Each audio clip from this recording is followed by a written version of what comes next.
नमस्कार, मेरा नाम डॉक्टर सुवर्चला, मैं जीवा फर्टिलिटी सेंटर्स में साइंटिफिक डायरेक्टर हूँ।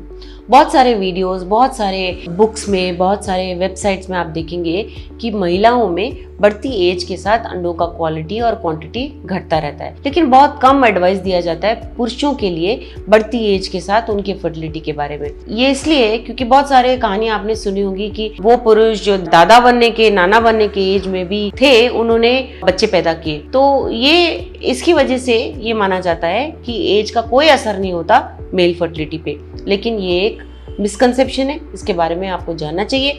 इंडिया में अगर आईवीएफ के थ्रू आप पिता बनने की कोशिश करें तो उसका एज लिमिट 55 है। अगर आप उस एज के आसपास हैं तो कुछ चीज़ें आपको जान लेनी चाहिए, क्योंकि आपके स्पर्म पे बढ़ती एज का भी असर हो सकता है। तो क्या असर हो सकता है? स्पर्म काउंट और मोटिलिटी के बारे में बात करते हैं। स्टडीज ने बताया है कि बढ़ती एज के साथ सीमेन वॉल्यूम, स्पर्म क्वालिटी और क्वांटिटी घट सकता है। स्पर्म मोटिलिटी को बहुत केयरफुली स्टडी किया गया।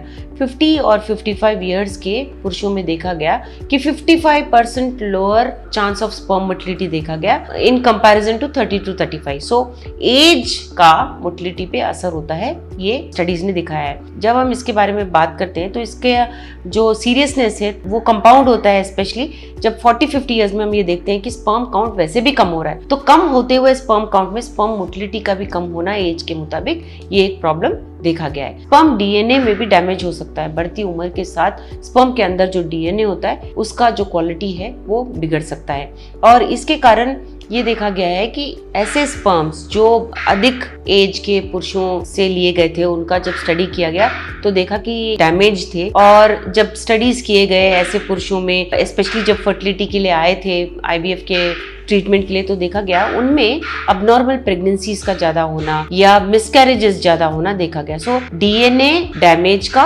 और अनसक्सेसफुल प्रेगनेंसीज का या अबनॉर्मल प्रेगनेंसीज का कनेक्शन है बढ़ती उम्र के साथ। इरेक्टाइल डिसफंक्शन भी एक प्रॉब्लम हो सकता है। 40 के ऊपर पुरुषों में ये देखा गया कि स्ट्रेस की वजह से, एज की वजह से, हार्मोन लेवल्स की वजह से इरेक्टाइल डिसफंक्शन होने के कारण भी इनफर्टिलिटी हो सकता है। तो जब ओवुलेशन होता है तब अगर हस्बैंड वाइफ मिल नहीं पाते हैं, इंटरकोर्स हो नहीं पाता है, तो वो जो ओवुलेशन विंडो होता है, जब अंडा रिलीज होता है, जब इंटरकोर्स नहीं हो पाता, स्पर्म्स अंडे तक पहुंच नहीं पाते, तो फर्टिलाइजेशन नहीं होता है और इसीलिए इनफर्टिलिटी हो सकता है। तो इरेक्टाइल डिसफंक्शन भी बढ़ती उम्र के साथ देखा गया प्रॉब्लम है। नेक्स्ट है, तो आप ये प्रॉब्लम्स को कैसे सुलझा सकते हो? कुछ लाइफस्टाइल चेंजेस हैं और कुछ सप्लीमेंट्स हैं। ये सप्लीमेंट्स एंटीऑक्सीडेंट्स की तरह ले सकते हैं आप, मल्टीविटामिन्स की तरह ले सकते हैं। ये सारे जो है माइक्रोन्यूट्रिएंट्स, ये स्पर्म के डीएनए को सुधारते हैं, और जब स्पर्म डीएनए सुधरता है तो chances of having normal child improve होते हैं। ये आपके मेटाबॉलिज्म को भी इंप्रूव करते हैं और इसकी वजह से आपके फर्टिलिटी के चांसेस भी सुधरते हैं। एक्सरसाइज भी एक बहुत इंपॉर्टेंट रोल प्ले करता है।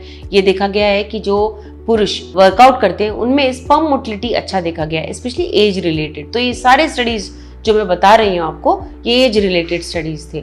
डाइट का ठीक करना भी, अगर आप वेल बैलेंस्ड डाइट लेंगे, प्रोसेस्ड फूड कम खाएंगे, अल्कोहल पीना कम करेंगे, तो भी आपका sperm count, motility, morphology improve हो सकता है। स्मोकिंग कम करना बहुत आवश्यक है बात होती है। स्टडीज ने दिखाया है स्मोकिंग का इम्पैक्ट होता है इरेक्टाइल डिसफंक्शन पे, तो इसको भी आपको रोक देना चाहिए। नींद का और इरेक्टाइल डिसफंक्शन का भी कनेक्शन है। अगर आप ठीक से सो नहीं पा रहे हैं, 7 से 8 घंटे आपका नींद नहीं हो रहा है, तो भी इरेक्टाइल डिसफंक्शन हो सकता है और जिसके कारण फर्टिलिटी एक प्रॉब्लम बन सकता है। तो अगर आपकी उम्र ज्यादा है और अनसक्सेसफुल प्रेगनेंसीज हो रहे हैं या अबनॉर्मल प्रेगनेंसीज हो रहे हैं, तो आपको अपने लाइफस्टाइल में सुधार लाना चाहिए, क्योंकि पुरुषों में भी एज का असर फर्टिलिटी पे पड़ सकता है। इसके बारे में और जानकारी के लिए अवश्य जीवा फर्टिलिटी सेंटर्स आइए। Thank you. A lot of effort has gone into making this video. Please like and subscribe us. Thank you.